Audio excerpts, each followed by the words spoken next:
Practice Test 1. You will hear a number of different recordings, and you'll have to answer questions on what you will hear. There will be time for you to read the instructions and questions, and you will have a chance to check your work. All the recordings will be played once only. The test is in 4 sections. Write all of your answers on the test pages.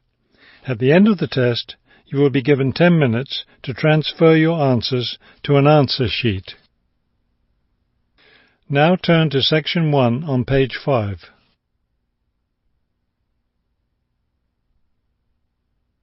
Section 1. You will hear a man asking for information about language classes over the phone. First, you have some time to look at questions 1 to 4 on page 5.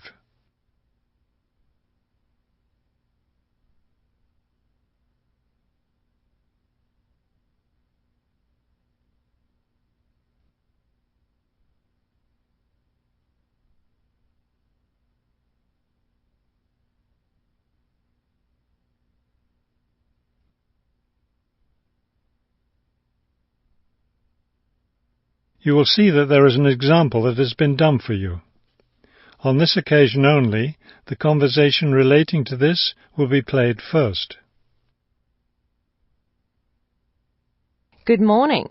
Globetrotters Language School. How may I help you? Yes, I was wondering if you could give me some information on language classes. The woman answers the phone.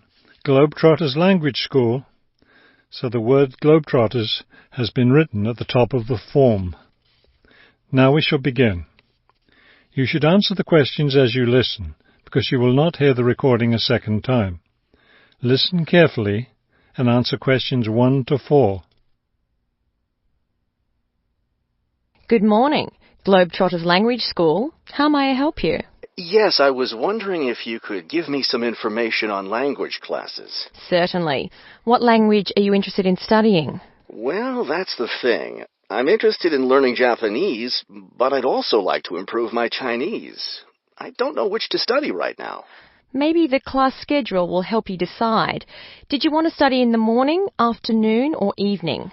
I work in the evenings, so mornings or afternoons would be best. Then that decides it for you. We offer an advanced Chinese class, but it meets on Wednesday and Friday evenings. I couldn't do that. When do the Japanese classes meet? We have beginning Japanese on Tuesday and Thursday mornings. No, wait, that's intermediate Japanese. Which level do you want? Advanced? No, beginning, definitely.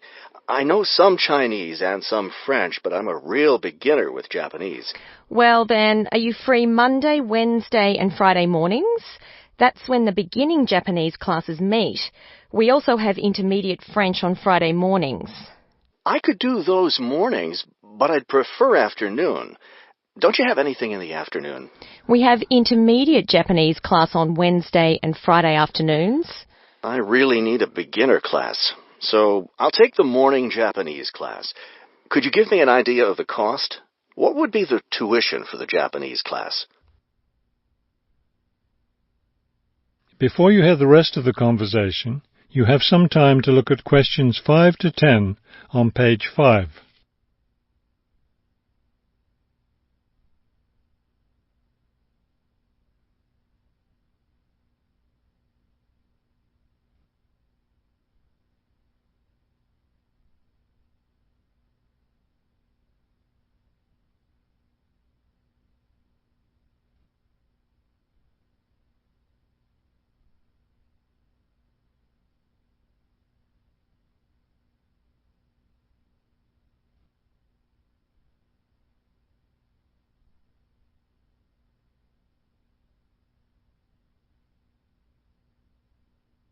Now listen and answer questions 5 to 10.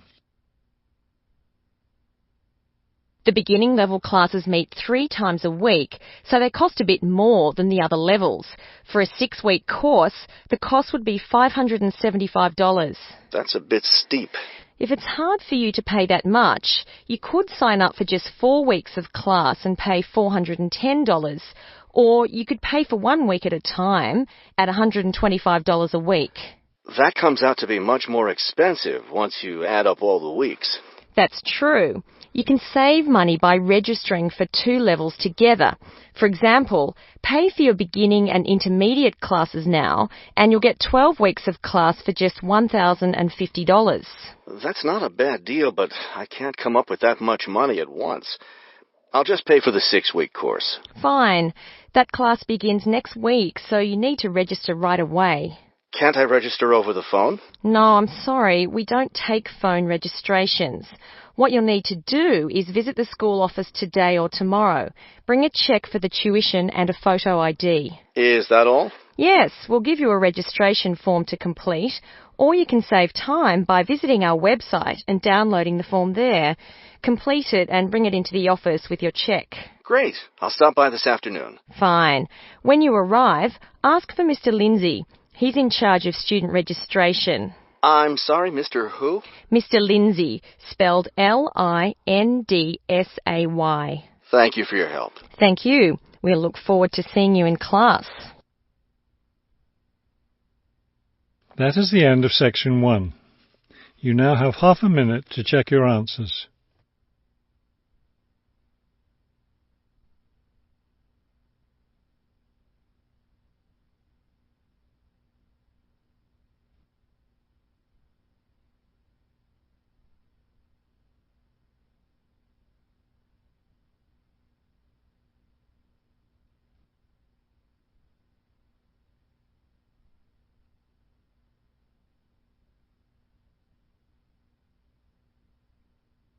Now turn to Section 2 on page 6.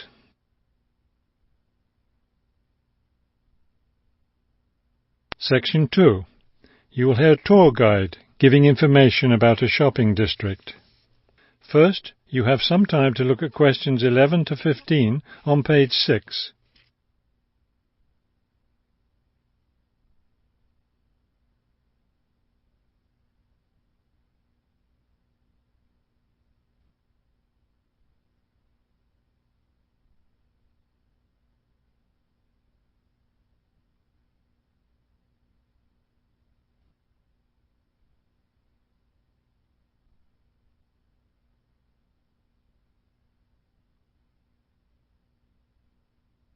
As you listen to the first part of the talk, answer questions 11 to 15.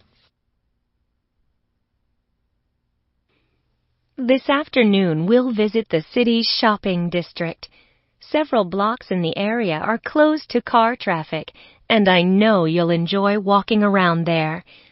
I'd like to give you an overview of the district now, since you'll be on your own once we get there. You'll see on this map here that the shopping district consists of 2 streets, Pear Street, which runs north and south, and Cherry Street, which crosses Pear Street right here.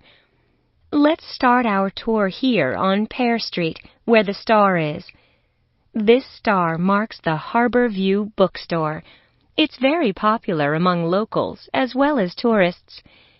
You can buy a range of books of local interest, as well as a variety of magazines and newspapers. It's directly across the street from the city library, which is also worth a visit. It's in one of the oldest buildings in the city and contains, among other things, an interesting collection of rare books. Now, moving up Pear from the bookstore toward Cherry, the next building on the left is the Pear Cafe. You'll notice it's right on the corner of Pear and Cherry Streets. It's a great place to relax while enjoying a delicious cup of coffee or tea. You can talk with friends or read quietly. They have a variety of books and magazines available. From the windows of the cafe, you can look right across Cherry Street for a lovely view of city gardens. It's a rather small garden, but it contains a variety of exotic plants and flowers. Let's leave the cafe and cross Pear Street. On the opposite corner, we're at Caldwell's Clothing Store, which you might also want to visit. They sell both men's and women's fashions from countries around the world. Continuing down Cherry Street, the next building on the right after Caldwell's is the souvenir shop. Stop in here to get maps and books about the local area, as well as T-shirts and postcards with pictures of the city. Now, we cross Cherry Street and we're at the Art Gallery, one building down from the corner. Here you can see, and of course purchase, many fine paintings and sculptures by local artists. Let's keep going down Cherry Street toward the harbor. On the left, right after the gallery, is Harbor Park. It's a lovely place, and it's certainly worth spending some time there. Before you hear the rest of the talk, you have some time to look at questions 16 to 20 on page 7.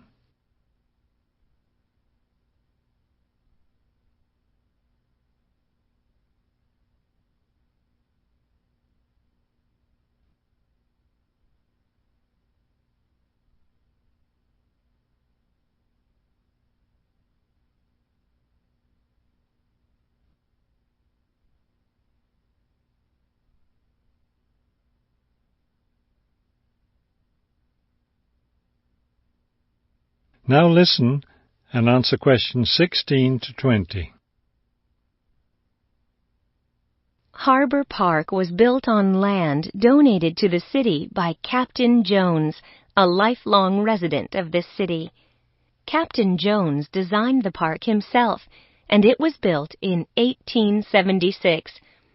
Exactly in the center of the park, a statue of Captain Jones was erected, and it's still standing there today.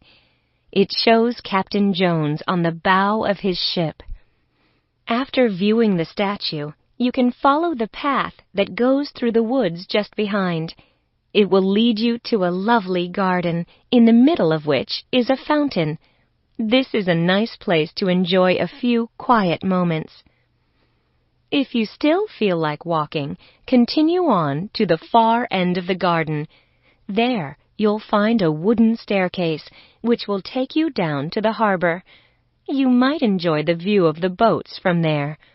There's also a walking path along the water, which will eventually bring you back up to Cherry Street. You can see that there's plenty to do in this part of the city. The bus leaves at 1:30. That is the end of section 2. You now have half a minute to check your answers.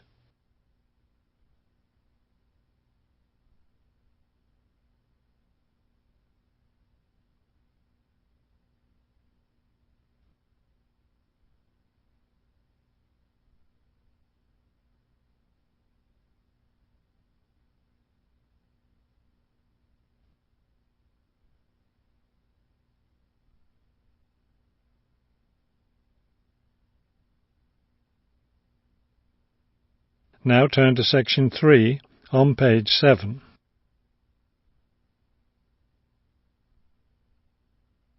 Section 3. You will hear a conversation between a university student and a librarian about using the city archives. First, you have some time to look at questions 21 to 24 on page 7.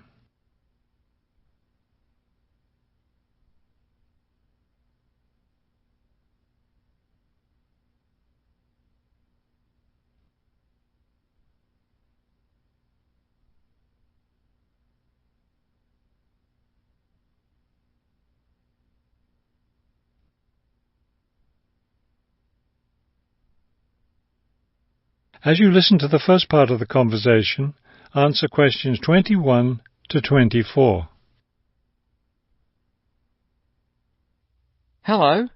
I was wondering if you could give me some information about using the archives? I'd be happy to. Are you a resident of the city? Actually, I live just outside the city, but I study at the university downtown. That's fine. All you need to do is show your university identification card, and you can use the archives at no charge, as long as your ID card is current, of course. Yes, it's valid. So I don't have to pay anything? No, city residents pay an annual fee, but students can use the archives for free. Everyone else needs to get special permission from the director, but that doesn't apply to you, of course. Oh, good. I was also wondering about the schedule.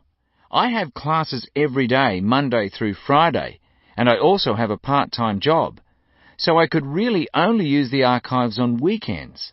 That's not a problem at all. We're open all weekend. Actually, the only day we're closed is Monday, so you can come any day, Tuesday through Sunday. Are you open in the evenings? Yes, we're open from 9:30 in the morning until 8:30 in the evening. That will fit my schedule well. Before you hear the rest of the conversation, you have some time to look at questions 25 to 30 on page 8.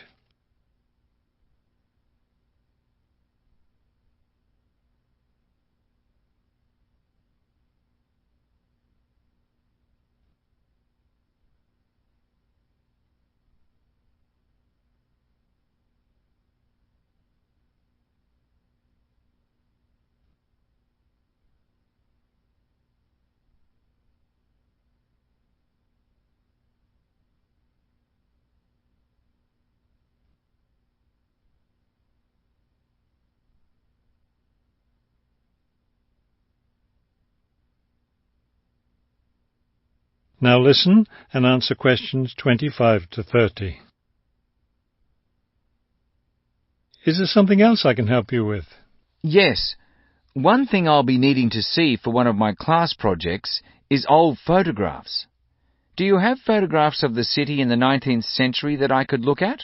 Yes, we store all the photographs in the basement. Those stairs over there will take you down to the photography collection. Just tell the librarian there what you're interested in, and he'll help you. Those would be 19th century photographs? Yes, the entire collection is there. Now, if you're interested in seeing documents from the 19th century, those are right here on the ground floor. I would like to see some of those documents. Does that collection include newspapers too? No, all the newspapers from the earliest ones in the 18th century up to the current time are on the second floor. Here, let me just give you this map of the archives, and you'll be able to find whatever it is you need. Thank you. Oh, I see you have a whole room devoted to maps. Yes, on the third floor. That's great, because one thing I need to do is look at how the city has developed over time. I'm sure you'll find a lot of helpful information there. Of course, some of the maps are several centuries old, so generally visitors are only allowed to see photographic reproductions of them. That shouldn't be a problem. What's this on the fourth floor? Ogden's Woolen Mill. As I'm sure you know, Ogden's Woolen Mill was the major entity responsible for the growth of this city in the 19th century. The Ogden heirs gave money for the archives to devote an entire floor to information about the history of the mill. Will I be able to find information about the Ogden family there? Photographs, personal papers, things like that? Probably the family photographs are stored downstairs in the photography collection. The personal papers would be on the 5th floor, where we keep all the personal papers of famous residents of our city. Thank you so much for your help. I'll be able to do a lot of my research here. That is the end of section 3. You now have half a minute to check your answers.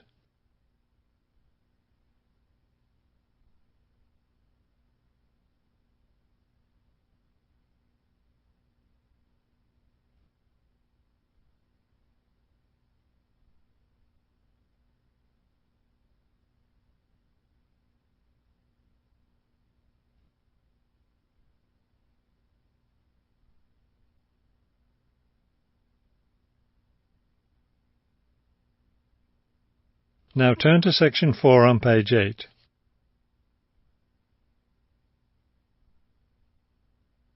Section 4. You will hear a lecture about wind energy. First, you have some time to look at questions 31 to 33 on page 8.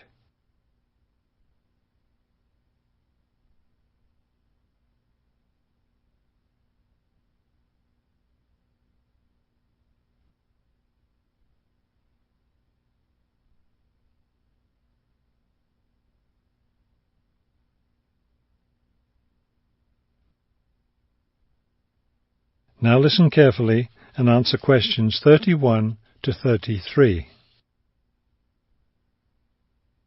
With the rising cost of fossil fuels, there's a great deal of interest these days in developing alternative sources of energy. Today, I'd like to talk about one of these: wind power. In the past couple of decades, there's been an upsurge of interest in using the wind as a source of energy, but the idea isn't new at all. People have been harnessing the power of the wind for centuries, ever since ancient peoples first used sailboats. In ancient China, farmers used a rudimentary sort of windmill to pump water. Wind power was used in other parts of the ancient world as well. In Persia, for example, farmers used wind-powered mills to grind their grain. During the Middle Ages, in the Netherlands, people went back to the ancient idea of using the power of the wind to move water. They used windmills to drain lakes, thereby creating more land for farming. Before you hear the rest of the talk, you have some time to look at questions 34 to 40 on page 9.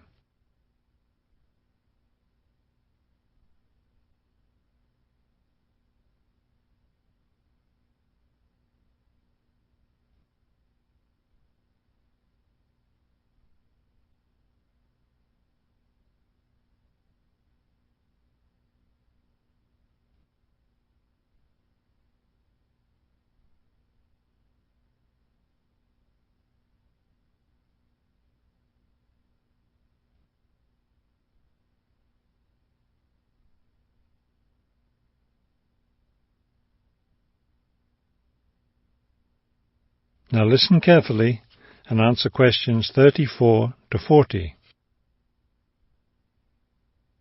At present, people around the world are using the wind to generate electricity, some old methods, some new. Is this the solution to our modern energy problems? Well, as with anything, there are both advantages and disadvantages to using wind power. Let's take a look at some of the reasons to use wind power. One of the biggest problems with using fuels, such as oil and coal, is pollution. Wind power, on the other hand, is clean. It causes no pollution and therefore doesn't contribute to global warming. Another great advantage of wind power is that it's a renewable resource. Oil and coal reserves are limited, but will never run out of wind. Economics is another reason to use wind power. Using the wind to generate electricity costs less, much less, than running other types of generators. In addition, since wind turbines don't take up much land, the land around them can be used for other purposes, such as farming. There are disadvantages, however. Even though generating electricity with wind is relatively inexpensive, the technology isn't cheap. The initial costs of setting up wind turbines can be quite high. Another issue is reliability. Wind doesn't blow at a constant strength. Therefore, at times, a lot of electricity can be produced, while at others there may be little or none. Wind turbines usually have to be located in rural areas where the land is open. Their distance from cities, where the most electricity is needed, is another issue. Although wind is considered to be a clean source of energy, wind turbines cause their own sort of pollution. Wind turbines are usually placed in high, open areas where they're easy to be seen. Rural residents often feel that the beautiful local scenery is spoiled by the sight of the wind turbines. In addition, wind turbines aren't quiet. In fact, one wind turbine can produce as much noise as a car traveling at highway speeds. That is the end of section 4. You now have half a minute to check your answers.